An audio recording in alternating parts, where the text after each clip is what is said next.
El que esté yo vinculado a la música, no sé si sea porque mi papá fue músico, ¿no? De las primeras marimbas que llegaron a tocar a Cuernavaca. Entonces yo creo que de alguna u otra manera siempre he estado vinculado a, a la música, ¿no? Desde pequeño, ¿no? Siempre he escuchado música y por eso yo creo que tengo como un gusto muy especial, ¿no? No solamente por lo que tiene que ver, por ejemplo, con el rock, ¿no? O el jazz, o el blues, o la música del mundo, ¿no? O la música tradicional, sino todos los géneros. Yo creo que lo que le agradezco precisamente a mis progenitores fue eso, ¿no? El tener la posibilidad de darme a conocer pues la riqueza y la gran diversidad que hay en la música. Entonces de chiquito escuchaba música de marimba, escuchaba música tradicional, ¿no?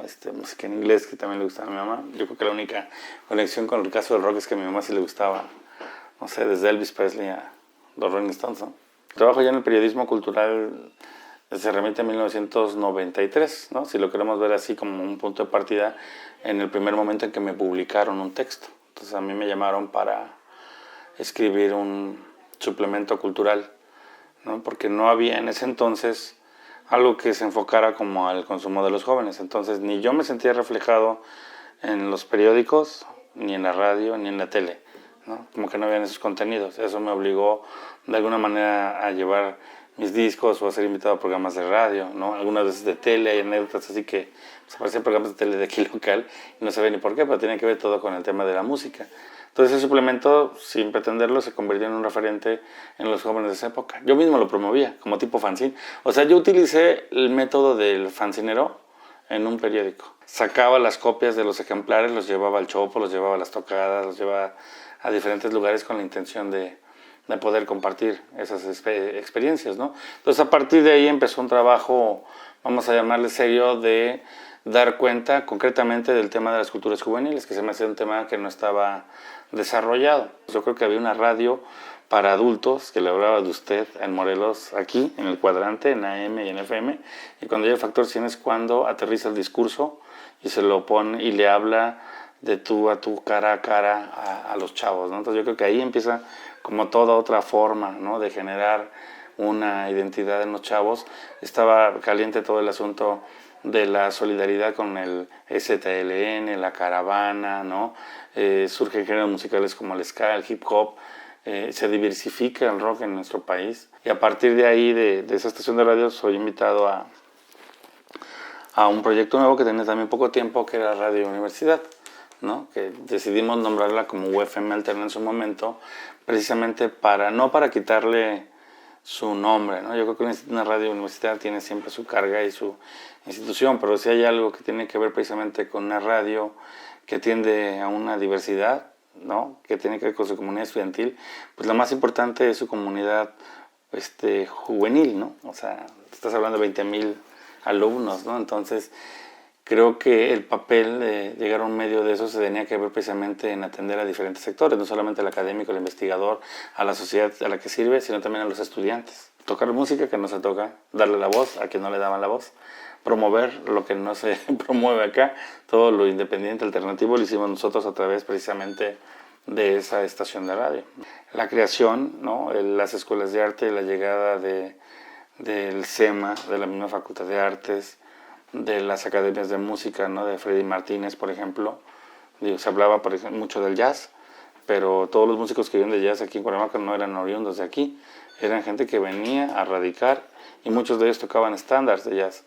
La generación nueva que ahora se disfruta y que tenemos, no sé, con las galletas de Mr. Secreto, los que tú quieras, el propio mitote con sus variantes o fusiones con música africana, tiene que ver precisamente a partir de Freddy Martínez, que llega a Cuernavaca, un músico de jazz, productor, y de ahí salen gente como Chris Van Buren, ¿no? Caspeta, salen varios chavos, ¿no?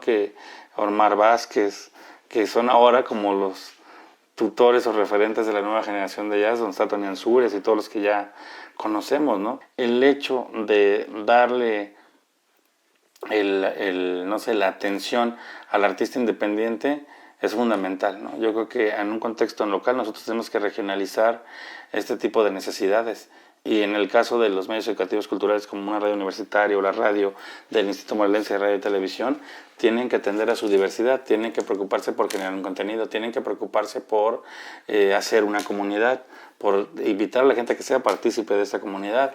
Desde mi experiencia en otras estaciones de radio, y ahora lo confirmo en el Instituto Morelense de Radio, es que hemos hecho una convocatoria para que se integren nuevos valores, ¿no? Para que estos jóvenes tengan la oportunidad, antes de que terminen una carrera, de tener la experiencia de producir, ¿no? Editar, hacer locución, trabajos de investigación, y eso nos da mucho gusto, porque una forma de democratizar los contenidos es decir a través de los micrófonos de la radio que cualquier persona que nos escuche pueda producir, grabar con su voz, hacer su selección musical, si es un tema que tiene que ver con un programa de música, pues lo pueda grabar con nosotros, venir, grabar, hacer su guión, ¿no? Aquí se les postproduce y se programa. Esta es la mejor forma de darle voz a todos, ¿no? Independientemente de los problemas que existan y de los espacios específicamente para divulgar o socializar ese tipo de información. Hoy, más que en otros años, pues tenemos, ¿qué te gusta? 40, 50 discos que se editaron entre 2015 y 2016, de lo que va,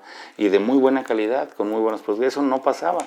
Ahora medios de la Ciudad de México importantes están viniendo, ¿no? A Cuernavaca porque algo está pasando, están reseñando lo que está pasando, siguen las redes sociales porque algo está pasando. Ahora las bandas se la tienen, no solamente es el creérsela, tienen que asumir un compromiso de carrera, ¿no? Porque muchos también así se marean, y quisiera ver yo en 3 años si realmente van a proponer algo, si hay continuidad, ¿no? Muchos piensan que están descubriendo el hilo negro. Yo creo que tenemos que reconocer el trabajo desde los primeros que grabaron sus adaptaciones al español, ¿no? Y lo grabaron en un disco de 45 revoluciones por minuto, a los primeros que grabaron material original en la época de que le llamaban el movimiento chicano y toda esta onda posavándaro, ¿no? Muchas bandas como La Evolución, ¿no? O los Abejas, los Drifters, en fin, grupos que en Cuernavaca, pues contra viento y marea, no los tocaban en la radio, sí los incluían en los bailes populares, pero no los tocaban en la radio.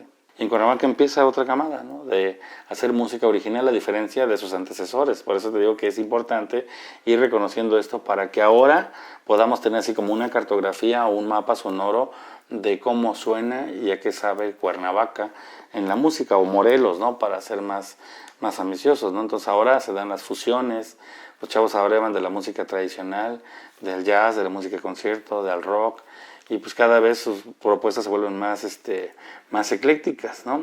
Yo sí veo como un futuro halagador, siempre y cuando tengamos la capacidad de hacer cuerpo, ¿no? Que las bandas hagan su trabajo, que sigan siendo comprometidas, profesionales, que lo entiendan, como insisto, como un proyecto de carrera, que tengan continuidad y que no se la crean porque hoy a lo mejor aquí en el instituto los programamos o otra estación eventualmente le toca su música, ¿no? Todavía no pasa nada. Cuando ya sean tomados considerados en cuenta a nivel nacional, aunque sea en el camino independiente dentro de estos nichos de consumo o fuera de nuestro país como otros grupos que tienen la oportunidad de salir fuera, pues entonces ya estaremos hablando de otras cosas. Y la gente tiene que empoderarse, los artistas y las audiencias también se tienen que empoderar. Tienen que hacer presencia y tienen que apoderarse de estos medios, ¿no? Tienen que participar. Ahora ya no hay pretexto, antes era la llamada telefónica, algunos todavía siguen recurriendo a la llamada telefónica, pero hay otros que es inmediato y te lo hacen en Twitter, o te lo hacen en otra red social, ¿no? En Facebook, en Instagram, en fin, ¿no? Entonces, ahora si estás manejando una computadora al aire, el discurso radiofónico ha cambiado en la forma en que habla, la dinámica, la forma en que te conectas, la gente que está contigo escuchándote de manera simultánea, sin importar el lugar o la localidad o el idioma, ¿no? Entonces, eso está bien interesante, ¿no? Mi política siempre ha sido de brindar ese puente, ¿no? De establecer como esos vasos comunicantes o establecer esos puentes o puntos de encuentro con las generaciones. Con todo mundo aprendemos. Nunca terminas de aprender, ¿no? Menos sobre este asunto de los jóvenes. Cuando pienses que ya lo tienes todo es cuando ya estás chocheando, ¿no? Pero mientras mantengas ese interés y esa dinámica, pues no hay ningún problema. Si tenemos que registrar momentos, el 62, que es el primer registro musical, ¿no? Con los Rolling Kings, ¿no? Es Dixieland Rock y Oke Fenoki son el primer registro. Y después se viene toda la censura post-Avándaro y vienen otras bandas, ¿no? De heavy metal y todo ese asunto, Padre Nuestro, Darkness, Infer y todo. Y llegan los 90, ¿no? Y llega el tema de los zapatistas, y llega el ska, y llegan bandas como La Lúgubre Teresa, o bandas longevas de ahora como el caso de La Bolonchona, por ejemplo, ¿no? O otros que ahorita están emergiendo como Rino, Never After Before, que tiene músicos también padres, los Papas, los Fake Femina, o sea, se diversificó todo. Y el hecho de que surgiera Morelos al Ataque en el 2000, ¿no? De una convocatoria de PACMIC, sirvió para mostrar qué estaba pasando en Cuernavaca con los grupos independientes. O sea, el primer disco compacto en el formato, después del disco vinil y el cassette, fue la grabación de La Bolonchona para Opción Sónica, el álbum debut, fue el primero, eso no hay que perderlo de vista. Y después se vino la grabación del Morelos al Ataque. Y después ya vendrían muchos discos más, ¿no? Antes se grabaron en cassette, Tarnes, los discos de María Sabina, grabaron en cassette. Pero después se vendría como una cantidad bárbara, ¿no? Entonces hoy en día sí hay un montón. Por eso denominamos el año pasado que se fueron al Cervantino el tema del Morelos Emergente, ¿no? Los que tocaron en la estación de trenes, ¿no? Porque son una cantidad de grupos realmente sorprendente, ¿no? Entonces ahora a ellos les toca mantener la calidad, ¿no? Tener una continuidad, como te lo platicaba al principio, y ver esto como un proyecto de carrera, que no dependen de los apoyos oficiales. Cuando dice que un grupo de rock tenga que depender de una beca, pero qué bueno si pueden hacerlo para grabar o algo, ¿no? Pero creo que los han hecho más autogestivos, y creo que a partir de Morelos al Ataque hicieron los grupos decir, pues mira, sí se puede, ¿no? Entonces creo que eso hay que reconocer. Ahora hay muchísimos discos, ¿no? Y de mejor calidad, ¿no? Mejor grabados, mejor producidos, mejor concepto gráfico, en fin, ¿no? Entonces yo creo que sí se viene un panorama halagador, independientemente que la situación que vivimos en general en el mundo, no solamente en este país, es complicada, ¿no? Pero hay que aprender a tener como estas mediaciones, ¿no? Que creo que son bien importantes para atender los retos de los nuevos tiempos.